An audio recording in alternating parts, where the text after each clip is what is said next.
दोनों मिलते रहते थे। फिर एक रोज, माँ पापा बूढ़े हो चुके हैं, आखिर वो कब तक मछलियां पकड़ते रहेंगे? मैं सिलाई सीखना चाहती हूँ, आप मुझे सिलाई मशीन लाकर दे दीजिए।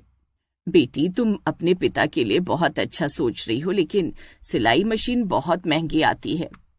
मीना भी समझती थी कि उसके माँ बाप बहुत गरीब हैं, इसलिए उसके बाद उसने कुछ नहीं। अगले दिन मीना घनघोर बारिश में सड़क के किनारे बरगद के पेड़ के नीचे बैठकर रो रही थी। तभी वहां पर ममता का बेटा विष्णु अपनी बाइक से आ गया। मोहन और ममता, तुम्हारा बेटा उस मीना से कुछ ज्यादा ही मेलजोल बढ़ा रहा है। बचपन तक ठीक था, लेकिन इस उम्र में इन दोनों का इस तरह मिलना अच्छी बात नहीं है। सासू माँ, विष्णु मीना को अपनी बहन मानता है। बहू, इस उम्र में बहन बहन कुछ नहीं दिखता। माँ, ये कुछ ज्यादा हो गया है। इतने पवित्र रिश्ते पर आप कीचड़ उछाल रही हो। चलो अच्छा ठीक है, लेकिन आगे की पढ़ाई के लिए उसे लंदन भेज दो। उन लोगों ने जबरदस्ती विष्णु को लंदन भेज दिया। इधर मीना उस सिलाई मशीन से दिन रात कपड़ों की डिजाइनिंग सीखती रहती थी। 3 साल बाद उस गांव में एक अनाउंसमेंट हुआ।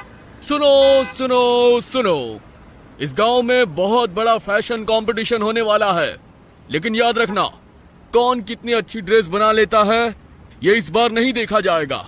जिसकी ड्रेस सबसे ज्यादा यूनिक होगी, इस मौसम के अनुसार होगी, वही ये कंपटीशन जीतेगा। मीना ने उस कंपटीशन में भाग लिया। रात में वो अपने घर के बाहर बैठकर उसी शो के बारे में सोच रही थी। बारिश भी बहुत तेज हो रही थी। घर के बाहर पानी भी भरा हुआ था। मेरे पास तो इतने पैसे भी नहीं है, फिर मैं ड्रेस डिजाइन करने के लिए कपड़े कहाँ से लेकर आऊं?